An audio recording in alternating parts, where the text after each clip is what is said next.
Hello everyone, मेरा नाम doctor Kanika Singh है। I am a senior consultant in medical genetics at Artemis hospitals Gurgaon. इस video में मैं बात करने वाली हूँ अबाउट IVF विद PGD यानी इन विट्रो फर्टिलाइजेशन या IVF baby implantation genetic diagnosis. जैसा कि आप लोग जानते हैं, IVF में टेस्ट ट्यूब बेबी या एक्सटर्नल एनवायरनमेंट में एग और स्पर्म को मीट करा के एम्ब्रियो बनाया जाता है। PGD यानी प्री इम्प्लांटेशन जेनेटिक डायग्नोसिस एक टेस्ट का नाम है जो डे 5 या डे 6 का एम्ब्रियो होता है, जिसको हम ब्लास्टोसिस्ट भी बोलते हैं।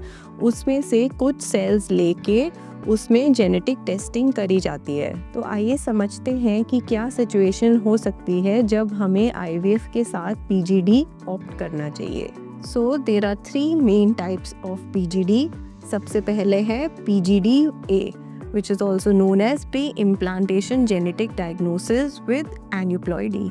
उसमें जो टेस्ट हम करते हैं, जो हम सेल्स लेते हैं एम्ब्रियो से, उसमें हम एन्यूप्लॉइडी या फिर क्रोमोसोम नंबर की एबनॉर्मेलिटी के लिए चेक करते हैं। सो लेटेस्ट रिकमेंडेशंस कहती हैं कि PGD-A हर IVF में करना बिल्कुल भी मैंडेटरी नहीं है। However it may be more useful अगर आपकी एज मोर देन 35 ईयर्स है और आप अपना ओन एग यूज कर रहे हैं। Since ladies more than 35 years are more prone to have aneuploidy या फिर abnormal chromosome number, then to increase the chances of a successful IVF, PGD-A may be a good option for you. The second type of PGD is also known as PGD-M, that is pre-implantation genetic diagnosis monogenic.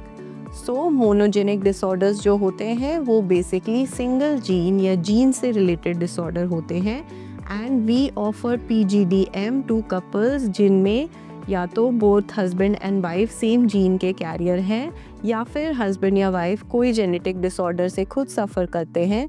In that case we can check the embryo for that genetic disorder जिसकी family history है, and only the normal embryo can be implanted so that that genetic disorder is bypassed and the fetus or the baby does not carry that genetic disorder. For example, thalassemia, cystic fibrosis and many others. The third type of PGD is known as PGD-SR, which is pre-implantation genetic diagnosis or structural rearrangement. This is the type of PGD we offer to couples जिनमें की either husband या wife एक चीज़ होती है जिसका नाम है balanced translocation carrier है and recurrent pregnancy loss से सफ़र कर रहे हैं because of this balanced translocation. So if they plan a normal pregnancy and go for prenatal, there is a chance of 60 to 70% that there may be a normal outcome. However, अगर बार बार miscarriage हो रहे हैं या बार बार prenatal testing पे abnormal chromosomes आ रहे हैं, then yes, couples can opt for IVF with PGD with SR.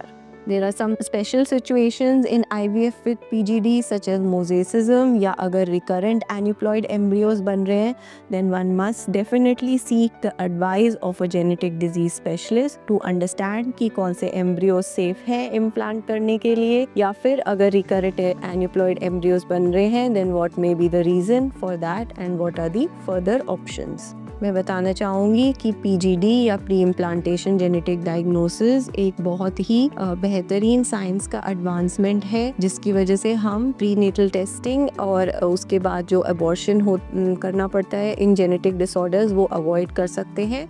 But still PGD is not considered the gold standard, क्योंकि किसी किसी केस में as we know that embryo is still developing, it may not be 100% and that is why even if आपने PGD कराया है, we still recommend कि आप जो नॉर्मल प्रेगनेंसी रूटीन स्क्रीनिंग होती है, जैसे non invasive prenatal screening for chromosomal abnormalities and prenatal testing in the form of either CVS या amniocentesis करवाएं to confirm कि results of PGD 100% accurate थे या नहीं थे.